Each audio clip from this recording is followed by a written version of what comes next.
دین اسلام میں ایک چیپٹر ہے شخصیات کا، پرسنالٹیز کا۔ دین اسلام ہمارا کہتا ہے کہ پرسنالٹیز کو، شخصیات کو مانو۔ یہ وہ ہستیاں ہیں، یہ وہ مقدس انسان ہیں کہ جنہوں نے اپنی زندگی کو با مقصد بنایا، لہذا تم بطور سمبل کے تمہیں دیا جا رہا ہے کہ ان کی پیروی کرو، ان کی اطاعت کرو، ان کی معرفت حاصل کرو، انہیں سمجھو یہ کیسے پہنچے۔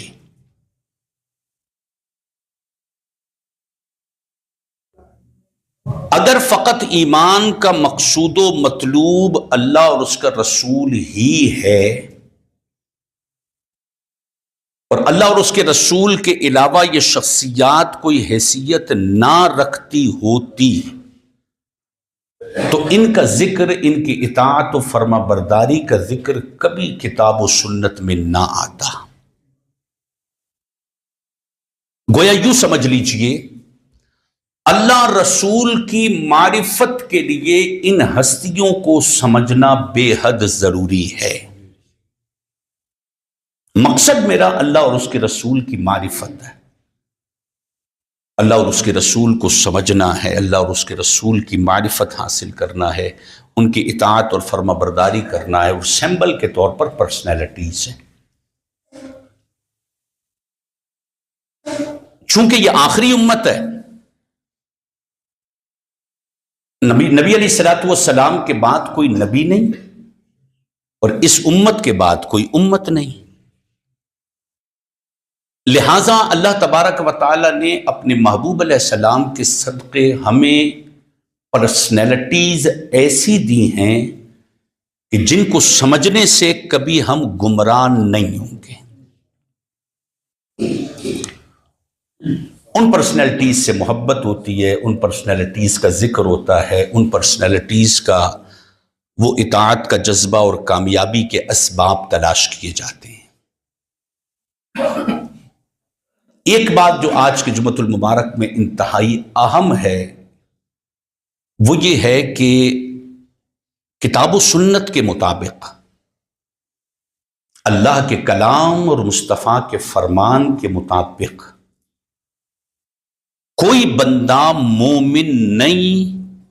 جب تک وہ ایمان کے تقاضے جو محبوب کے اصحاب نے پورے کیے وہ پورے نہ کرے۔ میں اپنے ایمان کے ثبوت میں، اس کے کمال میں محتاج ہوں اصحاب نبی کا، کیونکہ قرآن کریم فرقان حمید نے میرے لیے ایک سمبل بنایا میرے ایمان کے لیے کہ اگر تم ایمان لانا چاہتے ہو تو ایسا ایمان لاؤ جیسا میرے محبوب کے اصحاب لے کر آئے ہیں۔ ایک سمبل بن گیا، ایک علامت بن گئی۔ اور جماعت اصحاب میں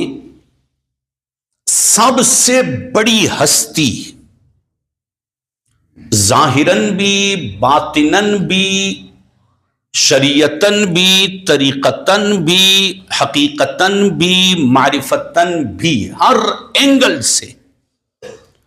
جو سب سے بڑی پرسنالٹی ہے اس کا نام ابو بکر ہے، سیدنا صدیق اکبر ہے۔ ظاہری بھی سب سے ٹاپ پہ، باطنی بھی سب سے ٹاپ پہ، شریعتاً بھی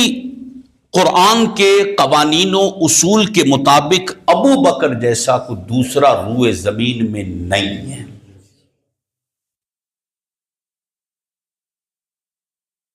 اللہ کے نبی نہیں ہے، یہ رسول بھی نہیں ہے، اللہ تعالیٰ نے ان کو اپنے محبوب کا صحابی بنایا ہے، اور صحابہ کرام علیہم رضوان میں انہیں ایک ممتاز مقام عطا کیا ہے۔ اس امت کا رہبر اعظم ابو بکر ہیں۔ کتاب و سنت کے مطابق، قرآن و حدیث کے مطابق، اس امت کا رہبر، اس امت کا مرشد اکبر محبوب علیہ الصلوۃ والسلام کے بعد سیدنا صدیق اکبر کی ذات ہے،